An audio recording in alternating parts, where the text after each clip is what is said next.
Hello students, indefinite integration chapter के अंतर्गत मैंने अब तक आपको इंटीग्रेशन निकालने के लिए दो मेथड्स बताए हैं। पहला integration by substitution, second integration by partial fraction.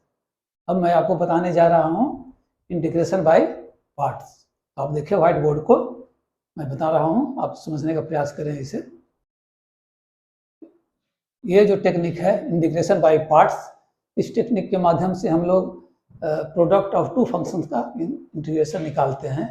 तो देखिए मैंने लिखा हुआ है, व्हेन इंटीग्रांड, इंटीग्रेशन का जो इंटीग्रांड होता है, when integrand of integration is product of two functions then we use this method for integration. तो आपको समझाने के लिए मैंने दो फंक्शन लिए हैं। If u and v are two functions, तो फॉर्मूला क्या होगा, देन फॉर्मूला और रूल इज, ये फॉर्मूला होगा। तो क्या है formula, integration of product of u and v, this will be equal to product of u and integration of v minus integration of product of differentiation of u and integration of v। तो ये जो formula है ये हमेशा आप याद रखेंगे।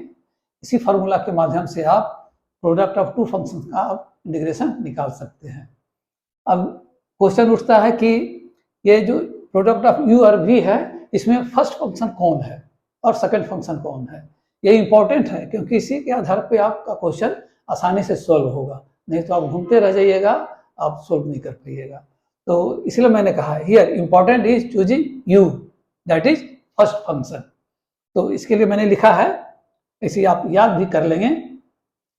दो तरीके मैंने बताए हैं पता करने का कि किसे हम फर्स्ट फंक्शन मानेंगे। तो पहला है, if integrand is of the form F X into X to power N, then take X to power N as first function.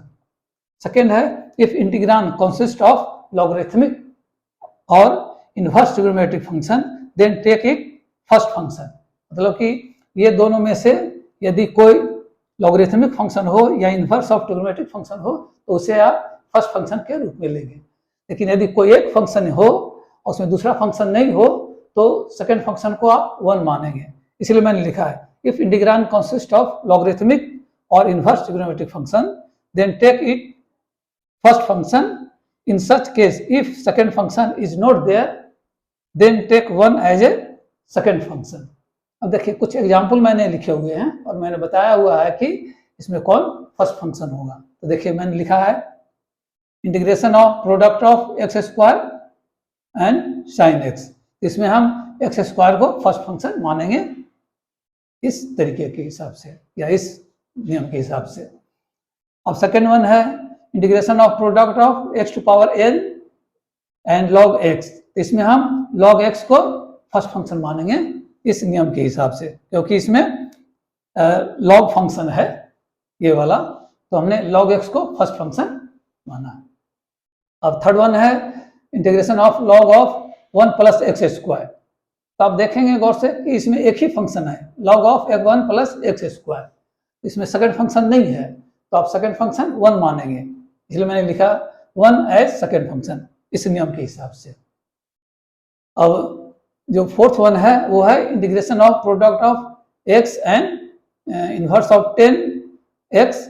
अब इसमें दो फंक्शन है, एक्स और इनवर्स ऑफ 10x, तो इसमें हम इनवर्स ऑफ 10x को फर्स्ट फंक्शन मानेंगे। इसलिए लिखा है inverse of 10x will be first function इस नियम के हिसाब से। अब मैंने आपके लिए एक क्वेश्चन सोल्व किया हुआ है, आप देखें। क्वेश्चन है, evaluate integration of product of x and sine 3x।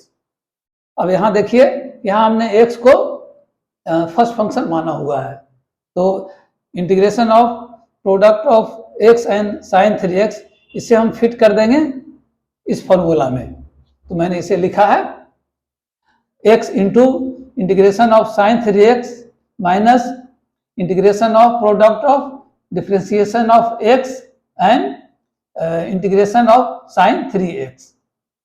तो ये जो है, अब इसको जब हम फर्दर सिंप्लीफाई करेंगे या इंटीग्रेशन निकालेंगे तो देखिए हमने लिखा है x इंटू, अब साइन 3x का इंटीग्रेशन हो जाएगा cos 3x बाई 3 और ये साइन माइनस हो जाएगा। तो ये साइन 3x का इंटीग्रेशन आप सब्स्टिट्यूशन मेथड के द्वारा निकाल लेंगे। तो ये हो गया x into minus cos 3x by 3, इसका इंटीग्रेशन।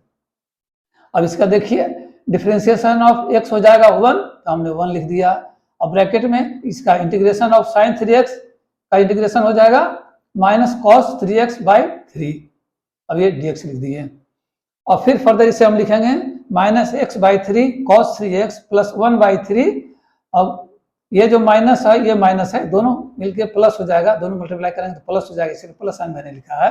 और 1 बाई 3 को मैंने बाहर ले लिया, तो हो गया इंटीग्रेशन ऑफ कॉस 3x।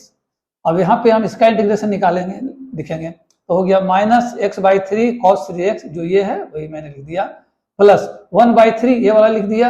और कॉस 3x का इंटीग्रेशन हो गया 1 by 3 sign 3x plus c। तो इस प्रकार इसका इंटीग्रेशन निकल गया minus x by 3 cos 3x plus 1 by 9 sine 3x plus c। तो आपने देखा कैसे मैंने इसका इंटीग्रेशन निकाला है, इंटीग्रेशन बाय पार्ट से। आपने ये भी देखा होगा कि इसमें हमने सब्स्टिट्यूशन मेथड का भी प्रयोग किया है।